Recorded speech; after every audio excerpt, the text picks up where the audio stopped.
The heart of the movie is really about mothers and their moms. To me, it's really Christmas is a great world for that, but it's really about moms and their moms and the complications, but also how that's probably the most intense relationship in the world is like moms and their moms, and I think mining that both for comedy and for heart is really the core of the whole movie.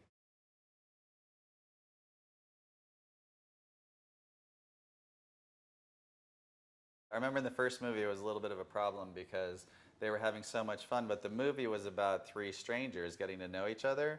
And so there'd be scenes where they're having a ball and we're like, no, no, no, you guys don't know each other yet. You have to pretend Right. that you don't know each other. Now this movie, thankfully, they're friends on screen and off screen, so we could just let them run. But the thing that's really great about the three of them, aside from the fact that I think they all have their own sort of comedic styles, which is great. You know what I mean? I think if they all were the same way, if they all were broad or they all were like little like quirky or they all were, I think it would start to just feel like a one-note movie. But what's fun is as a writer, I know in a scene I'm like, okay, when I need this line, kind of line, thank God I have her there, or I thank God I have Kiki here, and all that balance is great because you can't just. I don't think you can always just live in one comedic zone.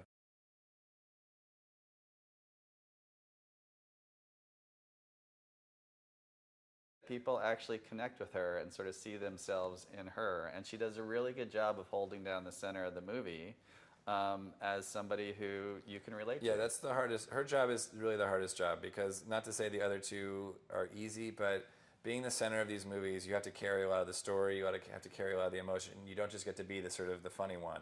Now in the sequel, I would argue all three of them have pretty emotional stories. But having worked in a fair number of comedies, that job is always the hardest job. Everyone always loves the funny guy who comes in and gets to do all the big funny jokes, but actually those movies live or die by the straight person of the movie who still has to be funny but has to also be 10% more grounded, 20% more grounded. So it's a really hard job.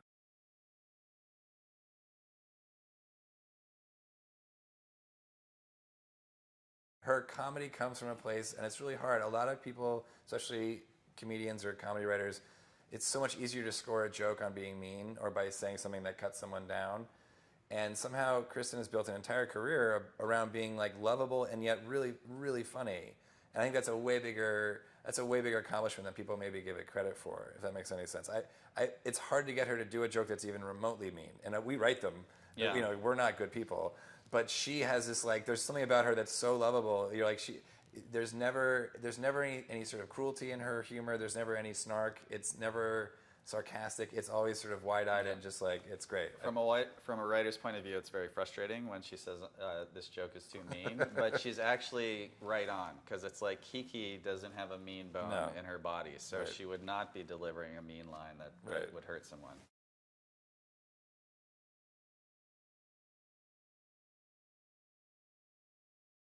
She will do anything that you give to her, and if you give her like a joke or like a bit to do, she will take it and she'll like do times 2 or times 10. She's not afraid to just go for it, which is an amazing quality for an actress. It's so fun to work with her because a lot of actors, and not really many in this movie, but a lot of actors, a certain kind of actor will try to protect themselves when they're in a comedy, especially if they're not feeling super comfortable. They're like, they're protecting their brand or their image or my character can't say this because that whatever. Catherine I don't think those thoughts have ever crossed her mind as an actor in her entire career. She's always like, great, what can we do that's crazier, lewder, more outrageous, more funny? And that's someone who just wants the ball and wants to run with it is just a great attitude.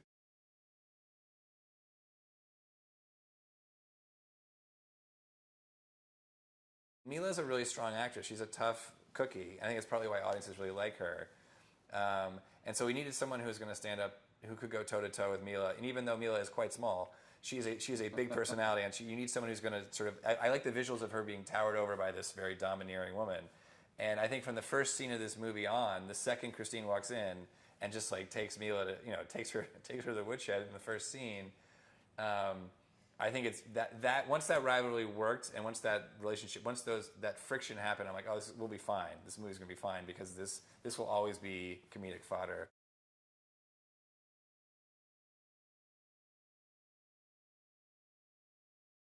She has the comedic gifts to be really funny and probably one of our broader characters, but always be able to pull it back to reality, which is not all easy. Like that role could have spiraled out of orbit. You know what I mean? Like it could have been too broad, and she always played it just on the edge of like believable and also having a great time doing it. Yeah, there's something really nice too about, so Cheryl and Kristen Bell had worked together before. I think Cheryl directed her in a movie, and so they already had a really nice, Cheryl is the director and Kristen is the actress. They already had sort of a little bit of a mother-daughter relationship and friendship. So when the two of them are together on screen, it could have become a really broad duo, but there was always a really nice, authentic, real connection between the two of them, which worked.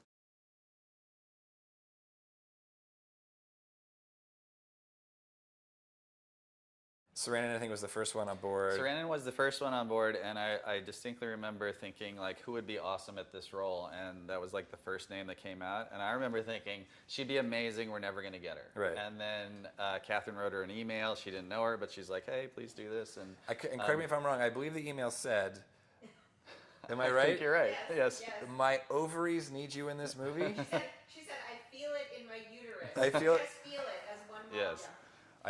So Catherine. It was an amazing email, and Susan signed on board, and it was. Yeah, she wrote an email back saying, "How can I?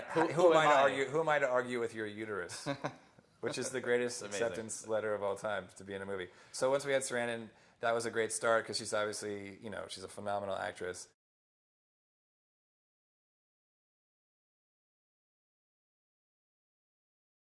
Peter Gallagher was awesome and a great addition to our team. What I love about him, he's got some great, big, juicy scenes, but he also has some scenes where he just sort of has like one line or one moment, and it's amazing to me how well he scores. Yeah. That it's like the whole scene will go by, and then he'll do his one thing, and it'll just bring the house down. He is just a joy to work with. Yeah, and a lot of actors should watch what he does because it's really incredible. He found his way into things. Do you know what I mean? Like he would always find his way into scenes, and in the editing we'd always be like, well, he doesn't really need to be in this. And they're like, oh, but he's doing this thing, and the audience loves it. He's so great. It's a real talent.